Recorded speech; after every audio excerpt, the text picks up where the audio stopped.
तो चलिए इस वीडियो में बात करते हैं ऑब्जेक्ट के बारे में। तो यहाँ पर हम बात करेंगे किस तरीके से आप ऑब्जेक्ट की प्रॉपर्टी को डिलीट कर सकते हैं।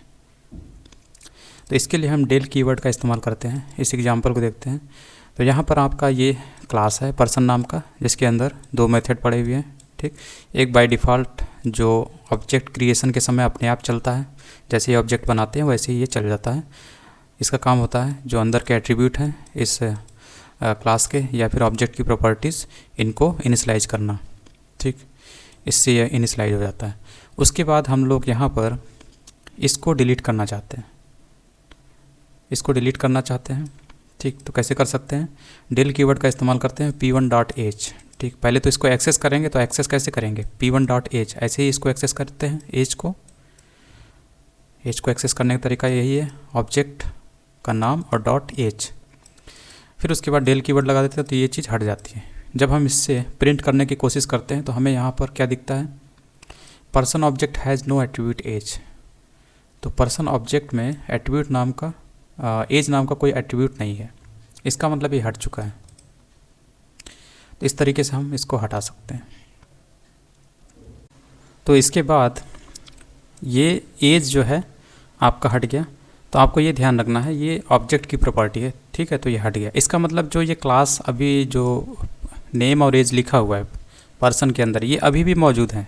ठीक है, बस इनका जो इनिशियलाइजेशन है, मतलब इसको जो इनिशियलाइज किया गया 36 से, वो हट गया है। यानी ऑब्जेक्ट के जो रेफरेंस है वहाँ पे जो प्रॉपर्टीज़ है वो हट गई है। ठीक, ठीक है। दूसरे एंगल से समझें तो अगर हम यहाँ पर इसका फिर से एक ऑब्जेक्ट बनाते हैं, ठीक, जैसे इसका ऑब्जेक्ट बना लेते हैं ये, और इसको अलॉट कर देते हैं 72, और इसके बाद हम इसको प्रिंट भी करा लेते हैं। ये चीज़ यहाँ कॉपी कर ले और यहाँ पे डाल देते हैं, और यहाँ पे डाल देते हैं P2।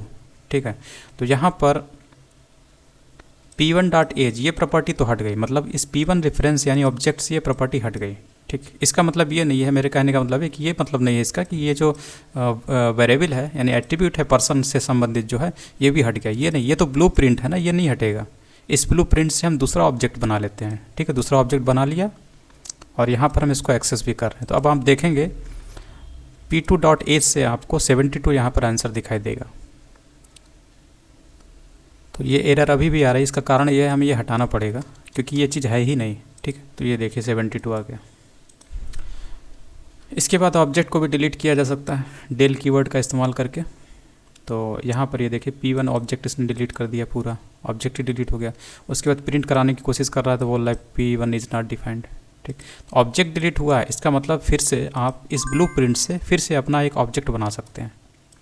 ठीक, तो आप फिर से ऑब्जेक्ट बना लीजिए, इसको बना लेते हैं, P2 नाम से बना लीजिए। ठीक है, और उसके बाद इसको प्रिंट कर लीजिए, इसको प्रिंट कर लेते हैं P2 से,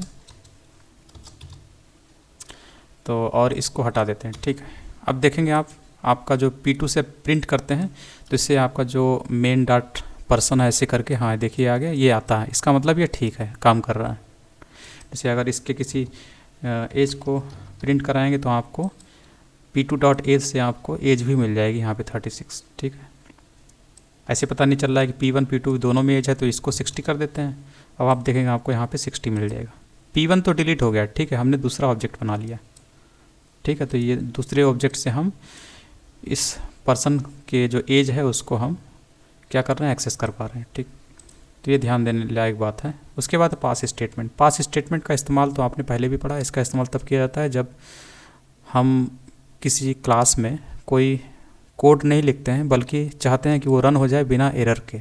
जब बिना एरर के इसको रन कराना चाहते हैं और इसके अंदर कोई कोड नहीं लिखा गया, तो वहाँ पर पास कीवर्ड लिख सकते हैं। मतलब जब भी हम चाहते हैं कि हमारा कोई ब्लॉक है, जैसे कि मान लीजिए पर्सन हो गया या फिर कोई भी ब्लॉक, इफ़ ब्लॉक हो गया, वाइल, फॉर, कुछ भी ब्लॉक हो गया, वो रन कर जाए बिना किसी एरर के, तब हम पास का इस्तेमाल करते हैं, पास कीवर्ड का। इसलिए आपको यहाँ पर कोई एरर नहीं दिख रही है। ठीक, इसके बाद अगले लेक्चर में बात करते हैं।